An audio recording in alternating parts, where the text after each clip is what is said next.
Ассалаумағалейкум барша дремлига сүйер қауым, арнама қош келіпсіздер. Әдеттегідей достар, сіздерден қолдау күтемін. Каналға тіркеліп лайк басып барынша қолдап жүріңіздер достар. Достар, сіздерден әбеке ДЛС каналына жазылып кетулеріңізді сұраймын. Бұл арнада дремлига жайлы өте қызықты әрі сапалы видеолар шығатын болады. Бұл бауырымыз дремлиганы енді түсіріп бастап жатыр екен. Сіздерден те қолдау күтеді. Каналға тіркеліп видеоларын көріп лайк басып ерекеден келдім деп жазып кетсеңіздер керемет болар еді. Каналдың ссылкасы описание бөлімінде тұрады, және де комментарийда, закрепленный комментарийда тұратын болады. Ал достар, енді бүгінгі видеода мен өзімнің Ливерпуль аккаунтыма обзор жасаймын. Сіздерге қызық болады деген ойдамын. Видеоның соңына дейін көріңіздер. Мен көп созбай бастайын. Кеттік достар. Ең алдымен достар, дәстүрден жаңылмай командалық рейтингтен бастайық. Командалық рейтинг 91. Юрген Клоп дейді. Рекордыға кіретін болсақ, бұл жерде карьерада 1757 матч ойналған, соның 1466-сы жеңіс. Бұның бәрі көріп тұрсыздар енді қандай нәтижелер екені. Бір көз жүгіртіп өтсеңіздер болады. Бұл жерде енді ойыншыларға келетін болсақ, ең көп ойынға шыққан Алисон Бейкер екен. Ең көп гол соққан Роберто Фирмино, ең көп голдық бас берген Мохамед Салах, бір маусымда ең көп гол соққан Роберто Фирмино 77 гол соққан екен достар, өте керемет. Ең көп голдық бас берген бір маусымда ол тоже Роберто Фирмино екен. Бір ойында 12 гол соққан екен Роберто Фирмино. Жалпы Фирминоның нәтижелері өте керемет. Міне клубтың аңызы деп бекер айтпаймыз. Бір матчта 11 голдық бас берген екен. Керемет. Ең тез голды Луис Диас соққан екен. Ең жылдам хет-трик 6 минутта Диего Жота. Тамаша. Ең алыстан соғылған гол ол Луис Диасқа тиесілі екен. Ең қымбат ойыншы Лионель Месси. Қалғандары Матиптің статистикалары. Ең көп қызыл қағаз және сары қағаз алған екен. Командаға өтетін болсақ, бұл жерден былай көре салсақ болады. Галы дегенді басып қалсаңыздар, кім көп гол соққаны шыға келеді. Бұл жерде міне көріп тұрғандарыңыздай Роберто Фирмино 1460 матчта 1378 гол соғып тастаған. Міне осындай статистикаларды осы төбесінен басып қалсаңыздар, өзі шыға келетін болады, іздеп отырмай. Және де выходы дегенге кірсек, бұл жерден Алистен шығады әрине бірінші орында. Одан кейін міне осы гол передачи, бұл жерде де міне осы төбесінен бассаңыз шыға келетін болады. Және де призыға өтетін болсақ, бұл жерде призы бәрін жеңіп алған, енді карьера көп ойнаған секілді. Бұны енді көрсете бергенде бір тым қызық жоқ сияқты достар. Белгілі, бәрі жеңіліп алған, бәрін жеңген. Ал құрамға өтетін болсақ, міне достар, керемет құрам Ливерпульдің. Тиаго Алькантара, Фабиньо, Диего Жота бар міне. Бұл жерде Робертсон бар, және де Ван Дейк. Мына жерден бастайық. Көбінесе ойыншылардың техникасын дамытқан екен достар.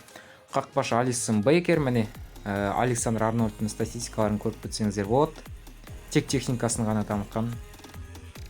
Ван Дейктікі міне отбор 100, пас 100, контр 100 дейді. Контроль мяча, яғни допқа иелік етуі. Бұл жерде ойыншылардың енді жалпы айтқанда физикасын емес, тек техникасын дамытқан. Міне Фабиньоның статистикалары осындай. Контроль мяча 100, отбор 100, пас 96, соққы 96 екен. Және де Тиагоның пасы 100, отбор 100, контроль мяча 100, удар 98, өте керемет. Жалпы ойыншылар маған ұнады достар. Жылдамдықтары аз болса да мықты ойнайды екен. Және де қосалқы құрамға өтетін болсақ, бұл жерде Хендерсон бар, Джордан Хендерсон, Наби Кейта, Коди Гакпо, және де Дарвин Нунес, Канате, Ибраима, Артур бар, Джонс бар, Адриан, Гомес бар, Милнер бар, және де Келлехер мен Карвальо бар. Бұл жерден жетіспей тұрған ойыншылар ол Цимикас деген ойыншы бар. Сосын Оксли Чемберлейн бар. Және де тағы бір ойыншыны ұмытып тұрмын достар. Бір ойыншы бар, тағы ұмытып тұрматын. Осы үш ойыншы болған, жетіспей тұрған. Соларды алып дамытып жіберсек керемет болады енді.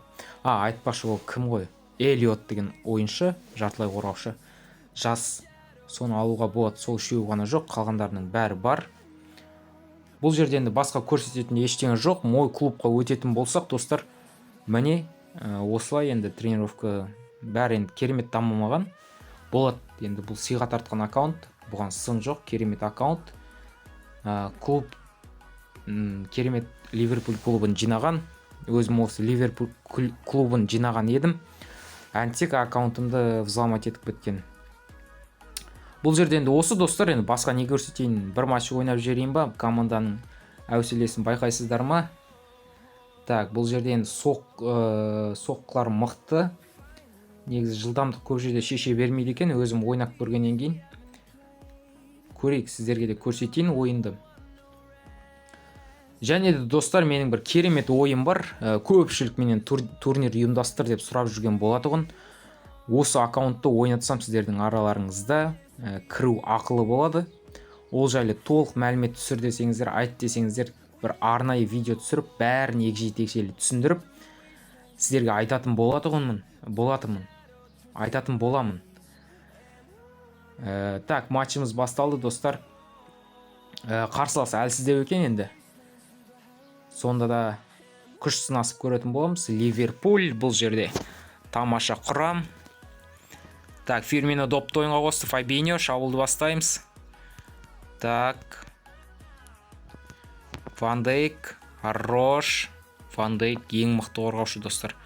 Фирминоға пас. Фирмино тамаша. Енді соққы жасау керек. Және де гол, достар. Айтып ау жиғанша болған жоқ. Фирмино есепті ашып кетті. Қарсыластың шашып жатқан сияқты, достар. Өтірік күлген сыңай танытқанмен іштей күйіп жатқаны белгілі. Так, Фабиньо тамаша. Тиаго Алькантара, Салахқа пас. Салах пасы өтпей қалды. Делафеу кезінде Барселонада ойнап еді осы ойыншы. Кейін Уотфордқа барып ойын ашылмай қалды. Так, Фирмино соққы. Және де қақпашы өз орнында керемет соққы болды. Бұл жерде сөз жоқ, қақпашының ерлігі тамаша алып шықты. Матип паспен бағытталған соққы, есеп 2-0, достар. Матчтың небәрі 16 минуты.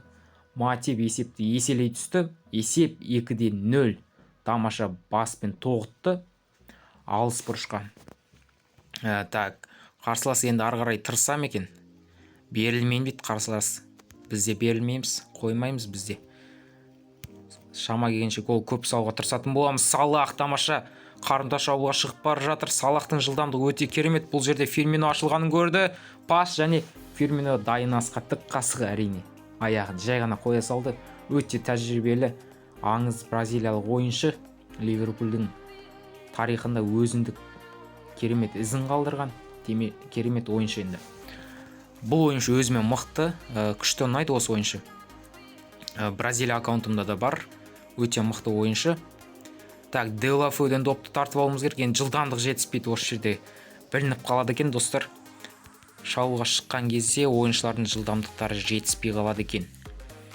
Бірақ енді соққы жағына келгенде енді айта алмаймын. Керемет. Диас, жылдамдығы жақсы, бұл Луис Диас.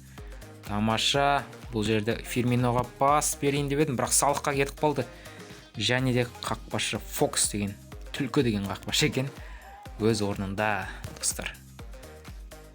Сылбыр ойнауға болмайды. Бізге соққы, бірақ қақпадан биік кетті.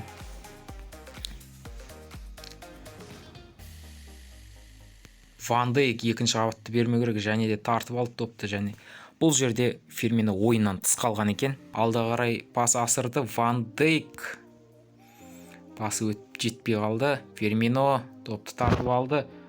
Дриблингі жақсы бұл ойыншының. Бірақ қорғаушылар сылбыр ойнаған жоқ. Бұл жерде енді жылдамдық жетіспей қалады. Және де гол соғып бітті, достар. Жылдамдық жетіспей жатыр ойыншыларға. Бірінші тайм аяқталды, есеп 3-1. Екінші таймда қарсыластың паша-пашасын шығаруға тырысатын боламыз енді. Ал болай болса, екінші таймымыз басталды. Так, Савич, Чупаматинг. Бұл жерде Луис Диас тамаша. Қапталмен жүйткіп келе жатыр Луис Диас, және Салах соққы жасатпады. Салах бұл жерде Хендерсон доптан айырылып өзі айдалада маңырап жүр. Ван Дейк. Так, бұл жақта Фирминоға пас. Фирмино соққы жаса, алыстан бағытталған соққы. Қақпадан қисық кетті. Луис Диас біраз шаршаған екен. Қазір ауыстыратын боламыз оны Жотаға. Екінші қабатта, бірақ бұл жерде тағы да Бензема кетіп қалды достар. Бұл жерде енді Алисон керемет алып шықты. Жалпы енді ойыншыларға жылдамдық жетіспеген нашар екен, жылдамдығы болмаған өте қиын екен. Қиналып қалып жатырмыз, және де қарымта шабуылға шығамыз. Жылдам қарымта шабуыл. Луис Диас, давай енді соңына дейін баршы, братан. Давай соққы. Және де гол достар. Есеп 4-1. Есеп айырмасын еселей түстік, одан әрмен қарсыласқа ешқандай мүмкіндік қалдырмауымыз керек, үміт сыйламауымыз керек жеңуге. Бұл жерде Коди Гакпоны шығарайын достар. Матип. Гакпоға пас. Бұл жерде Жота. Диего Жота. Бұл жерде Қапталдан Карвальо шыға келді де есепті 5-1 қылды. Осымен достар біздің айқын жеңісіміз сияқты, енді айқын жеңдік. Қарсылас енді 4 гол соғып есепті теңестіріп экстра таймға дегенге енді ешкім сене қоймайтын шығар. Так, қарсылас берілді, жүгірге түсті де келмейді, топқа таласқысы да келмейді. Соққы айдалаға жібердік достар. Өкінішті болды әрине. Маңызды емес енді, гол ма, гол емес па, әйтеуір жай тебе салдым.